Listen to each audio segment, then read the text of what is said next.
Wanita tua ini telah meninggal selama beberapa hari dan tiba-tiba terbangun.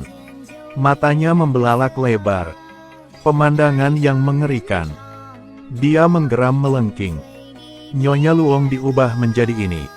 Karena ingin membunuh 4 anak yang tidak berbakti ini. Putra bungsunya ditikam sampai mati oleh neneknya. Kemudian wanita tua itu duduk di kursi. Regangkan kaki Anda sepanjang 40 meter. Langsung menendang putri kedua yang duduk di seberang meja. Putri kedua sangat ketakutan sehingga dia tidak bisa melarikan diri. Tak disangka, wanita tua itu terus menggunakan kekerasan. Dorong-mendorongnya ke dinding. Akhirnya, kaki wanita tua itu langsung menembusnya. Putri kedua memuntahkan darah dari mulutnya. Mati di tempat. Putri ketiga melihat pemandangan ini. Menangis pahit, berlutut untuk mengemis. Maafkan aku untuk hidupku, Ibu. Saat ini, mulut wanita tua itu berbusa. Kemudian kandil di lantai atas langsung jatuh ke tanah. Tekan putri ketiga. Kemudian wanita tua itu berdiri lagi. Ambil tusuk sate barbecue. Gunakan semua kekuatanmu untuk menembus gadis ketiga. Maka putri ketiga pun tewas di tempat. Sekarang putri tertua berusaha melarikan diri. Tapi bagaimana Anda bisa melarikan diri? Jadi dia mengambil gergaji. Lalu menyuruh ibu untuk tidak membunuh dia. Lalu tebas dia. Pada saat ini, wanita tua itu mengeluarkan pisau dan menyerangnya lagi. Kedua belah pihak menebas bolak-balik dengan 10 pisau. Akhirnya, putri sulung juga terlihat di jalan. Namun tak disangka putra bungsunya belum juga meninggal. Dia berdiri dan kemudian meremas leher wanita tua itu. Katakanlah dia adalah iblis yang merugikan orang. Tiba-tiba di belakang orang lain mengambil asbak dan menjatuhkannya. Ternyata itu adalah pelayan wanita tua itu. Sekarang hanya putri bungsu yang tersisa. Ini adalah satu-satunya putri berbakti wanita tua itu. Dia menangis pahit dan memeluk ibunya. Tapi sekarang wanita tua itu pingsan. Pembantu itu sekarang berkata bahwa wanita tua itu meninggal 2 hari yang lalu. Ini mungkin refleksi terakhirnya kembali. Dia hanya ingin melenyapkan keluarganya yang tidak bahagia. Anak-anak yang tidak tahu berterima kasih ini. Selalu ingin dia segera mati. Kemudian membagi properti. Mereka sengaja memanfaatkan penyakit wanita tua itu. Memberi makan ibu banyak hal. Ingin dia mati tercekik. Hari ini, mereka juga bertemu untuk menegosiasikan pembagian properti. Bu Luong sangat marah sehingga dia hidup kembali. Kemudian mengambil tindakan untuk menangani anak-anak yang tidak berbakti ini. Saat ini, hanya putri bungsu Atran yang tersisa. Dia duduk di kursi dengan kagum. Pembantu itu telah mengikuti MS Luong selama 10 tahun. Atran bertanya padanya bagaimana menangani mayat seperti ini. Atran berpikir berulang kali. Atau terkubur di taman bunga. Pembantu itu berkata untuk menunggu hujan berhenti dan kemudian menguburnya. Atran berkata jika mereka menunggu terlalu lama, mereka akan berubah menjadi hantu. Tapi tanpa diduga, kata pelayan itu, mereka tidak benar-benar manusia. Villa ini. Atran berpikir bahwa sebelum semua orang tahu itu adalah rumah berhantu. Terbaik untuk menjualnya. Jadi dia menelepon maklar rumah Avi untuk mencari seseorang untuk menjual villa ini. Avi ahli dalam menangani rumah hantu. Dia baru-baru ini membantu menjual rumah berhantu. Dan dia karena juga untuk menghemat uang. Dia juga ada di rumah hantu itu. Dia juga membawa pacarnya Amen untuk tinggal bersamanya. Malam itu, pemilik rumah ini sebelumnya sepertinya tidak menyukai Amin. Sebuah tangan iblis terulur dan meraih Amin. Aman tidak bisa berbuat apa-apa sekarang. Kemudian selimut juga ditarik ke bawah. Di bawah tempat tidur sesuatu yang mengerikan merangkak naik. Saat ini, seorang pria ketakutan dan ketakutan. Tapi dia tidak bisa bergerak. Karena dia kerasukan setan.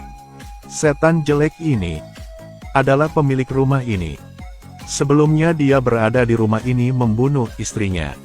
Kemudian dia sendiri gantung diri. Kemudian dia sendiri berubah menjadi penatua iblis. Kemudian menghantui seluruh tempat. Dia berkata bahwa dia memiliki kesan yang baik tentang Awei. Jadi dia tidak pernah menyentuhnya. Tapi pacarnya, Amin, dia tidak suka. Jadi dia muncul untuk mengancamnya. Tidak tahu berapa lama. Aman terbangun. Tadi, apakah iblis benar-benar datang atau hanya mimpi? Sekarang, Amin tidak membedakan dengan jelas. Tapi dia juga seorang makelar. Dia juga ingin menjual rumah untuk biaya broker. Karena dia mengambil pinjaman dengan tingkat bunga tinggi. Beberapa hari kemudian, Awei sedang bekerja. Tiba-tiba sekelompok gangster datang ke pintu. Mereka mengatakan bahwa Amin menggunakan nama Awei untuk menjamin pinjaman tersebut. Sekarang debt collector tidak bisa menemukan Amin lagi. Jadi mereka harus datang ke sini untuk mencari Awei. Awei benar-benar terdiam saat ini. Dia hanya dapat dengan cepat menemukan Amin. Ini kembali ke rumah itu.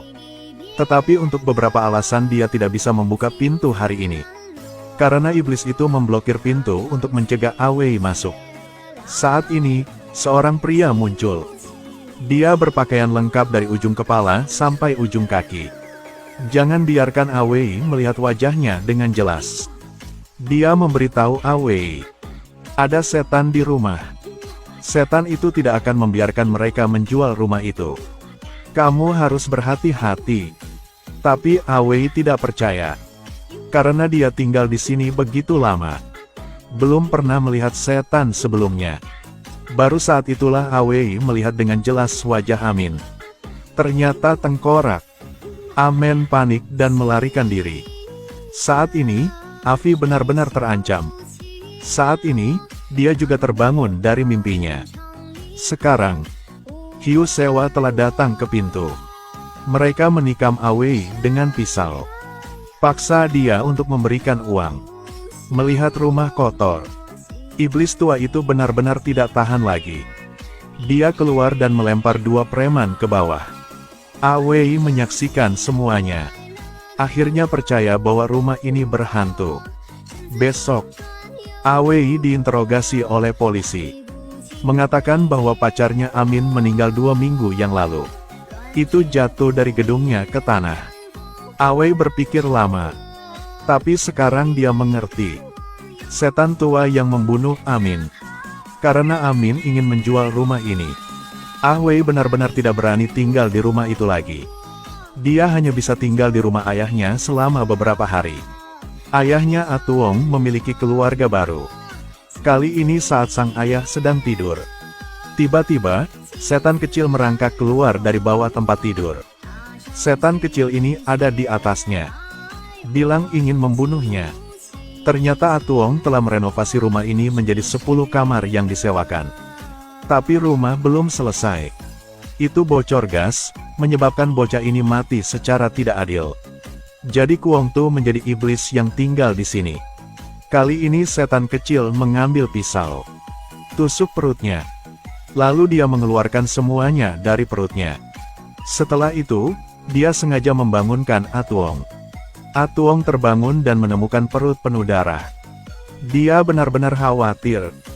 Dia tidak mengerti mengapa perutnya terbuka seperti ini. Dia segera bangkit dan melompat ke tempat tidur. Istrinya bertanya apa yang dia lakukan. Karena hanya Atuong yang melihat perutnya berdarah. Faktanya, tidak ada yang terjadi. Tapi iblis Kuong Tu memang ada di tempat ini. Setiap malam, naik mobil kecil bolak-balik. Istri Atuong harus membeli barang-barang untuk disembah. Semoga Kuong Tu bisa segera kabur. Hari ini, putra Afi, Atuong, juga datang ke sini untuk tinggal. Tapi dia selalu merasa seperti seseorang sedang menatapnya. Keesokan harinya, Awei menyelidiki. Menemukan bahwa Kuong Tu telah meninggal akibat ledakan gas. Afi mengetahui bahwa Kuong Tu juga iblis yang menyedihkan. Siang itu, dua adik laki-laki Awei sedang pergi ke toilet. Tidak mengerti mengapa air di toilet menyembur. Adik laki-laki juga terangkat ke udara, tidak bisa turun. Ternyata Kuong Tu berperan sebagai iblis lagi. Dia juga berteriak bahwa saya juga tinggal di sini. Kalau tidak, dia tidak punya tempat tinggal. Awei tidak percaya bahwa setan juga bermasalah dengan masalah perumahan seperti ini. Jadi dia juga menasihati Kuong Tu. Katanya dia akan membantumu menemukan rumah untuk ditinggali. Kuong Tu melihat brosur di tangannya. Rumah ini juga sangat indah. Jadi dia setuju dengan Awei untuk tidak melakukan hal lain. Akan pindah ke rumah yang indah ini untuk tinggal. Keesokan harinya rentenir pergi ke perusahaan Avi lagi. Mereka langsung menghancurkan kantornya. Bos mengatakan bahwa Awei harus menjual rumahnya dengan cepat. Kalau tidak, perusahaan akan hancur. Awei bilang pemilik rumah itu ada setan. Cepat atau lambat bos pergi dan menyarankan iblis untuk pergi. Bos mengatakan kepadanya bahwa dia memiliki pengalaman dengan ini. Mungkin iblis itu bisa menghormatinya. Dan Avi saat ini karena perusahaan dan karena urusan pacarnya. Dia tidak punya pilihan selain kembali ke rumah itu. Dia mengatakan bahwa setan keluar dari sini. Kali ini dia menemukan pembeli rumah yang jujur. Mereka sepakat untuk membeli rumah ini dengan harga tinggi. Kemudian itu akan diubah menjadi uang kertas yang dibakar untuk dia gunakan. Ketika Master Iblis mendengar itu, dia langsung goyah. Tetapi beberapa detik kemudian dia menemukan ada sesuatu yang salah. Rumah ini dimiliki oleh 2 orang. Tapi istrinya berubah menjadi setan dan pergi ke neraka. Bahkan jika Penatua Iblis setuju, transaksi tidak akan berhasil. Harus menunggu istrinya menandatangani. Aneh juga mendengarnya di sini. Tapi itulah hukumnya. Apakah manusia atau setan? Hanya mereka yang sudah menandatangani saja yang bisa diterima. Mereka berdua berbicara sebentar. Para rentenir datang lagi. Jadi iblis tua dan mereka bertarung lagi. Awei juga akan dipukuli sampai mati. Saat ini, setan kecil Kuong Tu datang lagi. Beri mereka pertarungan yang sulit. Lalu selamatkan Awei. Awei berkata bahwa dia ingin pergi ke neraka untuk menandatangani. Kuong Tu segera membawanya pergi. Pintu neraka ternyata adalah ruang pembuangan sampah. Begitu Awei masuk, dia didorong oleh Kuong Tu. Tidak tahu berapa lama, Awei telah pergi ke neraka. Saat ini, Awei melihat semua yang ada di depannya. Ini adalah neraka. Mengapa tidak begitu berbeda dari dunia? Otak duniawi adalah neraka. Sekarang, setan raksasa lain mendekat. Dia bilang dia adalah Raja Iblis di sini. Tanya Avi apakah dia ingin datang ke sini untuk mencari seseorang untuk menandatangani kontrak. Ai mengatakan tidak. Awei ingin menemukan istri iblis tua. Raja Iblis memarahinya. Saya adalah Raja Iblis. Saya mengatakan dapat menandatangani. Saat ini, Awei mulai mengaku kepada Raja Iblis. Setan tua membunuh pacarku. Raja Iblis juga tidak berdaya pada saat ini. Iblis tua adalah orang mati tetapi ingin menggantikan yang hidup. Dia ingin mempertahankan rumahnya. Setan juga tidak akan memiliki rumah. Jika Anda beruntung, dia bisa bertemu pacarnya yang bereinkarnasi lagi. Dengan bantuan Raja Iblis, Avi menandatangani kontrak untuk menjual rumah tersebut. Awei naik lagi dari pembuangan sampah. Kembali ke dunia bawah. Rumah hantu itu akhirnya dijual. Bagaimana dengan villa sebelumnya? Atran meminta Avi menjual rumahnya untuk membantunya. Dia juga ingin pergi ke luar negeri. Awei tidak tahu bahwa villa ini dirasuki setan. Dia memimpin Kuong Tu ke sini. 1 orang, 1 iblis. Akhirnya punya tempat tinggal sementara.